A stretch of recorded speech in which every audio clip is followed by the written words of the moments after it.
Years ago, I remember a commercial. I was just a kid, so most of you weren't born, I suppose. It was, I think, a Miss Clairol commercial for women's hair. And it's just planted in my mind. This is about 50 years ago at least. There's this woman running through a field, and as she's running, her hair is going like this in slow motion, really slow motion. There's a man running in this direction, and he had short hair in those days. And they're running toward each other because you can see they're enraptured in love. And they finally reach each other with this flowing hair, which is really the focus of this commercial. And then they wrap their arms around each other and kiss. And then it says something about Miss Clairol for hair that shines or something like that. I thought at the time, even as a kid, oh, how dumb. I mean, really, that's a hair commercial? And what is running and embracing and kissing each other got to do with her hair? But it has everything to do with it. Isn't that why we spend so much time on beauty products and do all kinds of things to enhance our hair, to enhance our beard, to make our skin shine and put color on the face and everything? By the way, I've always thanked God I'm not a woman, because I used to watch my sister and my mom put on mascara and stuff. It took them forever. I thought, if I had to do that every day, oh my God. But we spend time and money on it because somehow that enhances our own inner beauty and expresses it as outward beauty. And in that we find attraction and even expressions of love. I'm reading a book that Brother Don Zucca gave to me called Words of Spirituality by Enzo Bianchi. And I just wrote down 3 little quotes that really struck me. I want to share them with you. One is from Isidore the Elder, and he says, and I quote, "Better to eat meat than be inflated with one's pride in fasting." Better to eat meat than be inflated with one's pride in fasting. He says in another place, asceticism is not about personal perfection, but about growing in freedom and in our relationship with others, always about love. And finally, this one, situate ourselves in the domain of beauty, which is another word for holiness. Now, all of these expressions in this book on spirituality, and for that matter, all of spirituality, has a lot to do with the Ascension. The Ascension is, on the literal level, not a strange, yet it is strange feast. And some of the accounts, like this one that Jesus was lifted up on the clouds and taken to the heaven, in a literal way, that's hard for me to wrap my mind around because I've never experienced anything like it. I've never seen anybody levitate, although they say there are stories of saints who levitated. I've never levitated myself.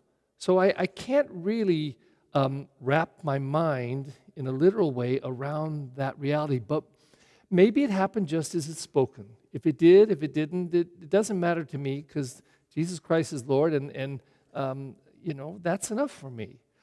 But what I think it might be getting at is something deeply spiritual, which goes beyond literal. It includes literal very often, but it goes way beyond to what I'd call the mysterious and the mystical.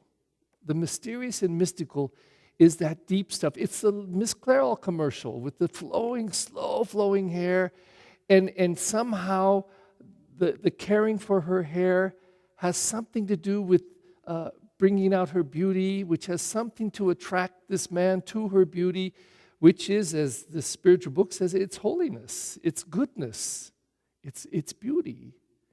And somehow in that mystery, that mystical side of beauty and holiness and goodness, we discover deep, deep truths that cause us very often to come to the point to love. Now, why this is so important is because in the gospel, Jesus is going to say to his disciples, okay, you love me. You love my words. Great. You loved what I did. You loved that I came back. I rose from the dead. You loved that I've spent this time with you. But I'm going to tell you something now. You must go forth as my disciples. You must go out over all the earth, and proclaim the gospel, the good news, and then baptize in the name of the Father, Son, and the Holy Spirit. And in this call of Jesus and his sending them forth, come together the literal, the mystical, the mysterious, into this burgeoning faith, this growing faith that is planted in these men as disciples and as apostles, and sending them forth as disciples and apostles of the word, to take that word out and invite others to come to know Christ. The Feast of the Ascension is, I think, an essential part of the Paschal season, because before we get or receive the gift of the Spirit on Pentecost, recalling that day in the Scriptures, I think it's important for us to understand that we have to be emptied. We have to let go of Christ in a way to grab on in a new way through the Spirit. And Jesus makes that point. And I suppose most of us, especially parents, teachers, most adults understand that's something that has to happen in every person who is growing up from childhood. It's the kicking them out of the nest, kicking them out of the comfort and the safety zone. How do they learn to fly if they don't learn to fly? They got to do it. And sometimes the nest makes us too comfortable. I wonder if the church, even this building, has made us too comfortable. A lot of people are practically in tears over the fact that they can't come here, can't come in during the week, and we aren't having our Sunday masses. And it is tragic. It's difficult and necessary because we're protecting lives. But maybe one of the gifts that we will get out of this awful virus and the many, many deaths that have occurred, and Lord knows, it is so sad to say, does it take this? Does it take 100,000 American deaths for us to face this? And maybe it does.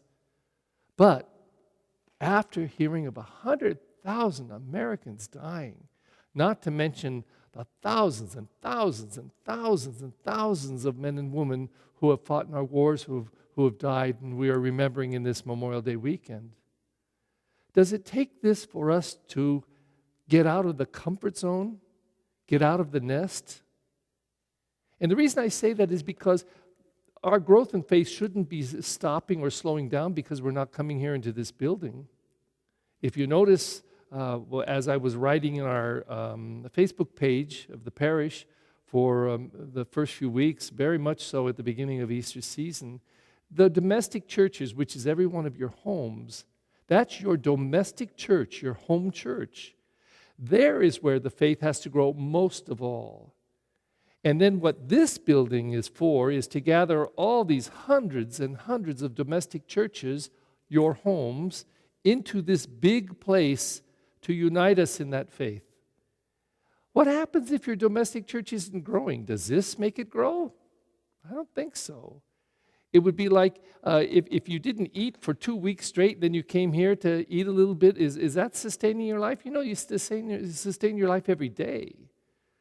So today in this Feast of the Ascension, we got to let go of Jesus. Let him go up into the heavens and leave us. And if that means we grieve, we're sorrow-filled, so be it. But in that empty space deep within, where we have known the Lord, and in some ways we say we let him go, he leaves us and returns to the Father, so that he can send into that empty space in us the Spirit of his truth and the Spirit of his love. And that may grab us at the deepest part of our hearts and excite in us a faith that is so powerful, so profound, that the only thing that we can do with it is give it away. And in the giving away of it, it begins to grow even more.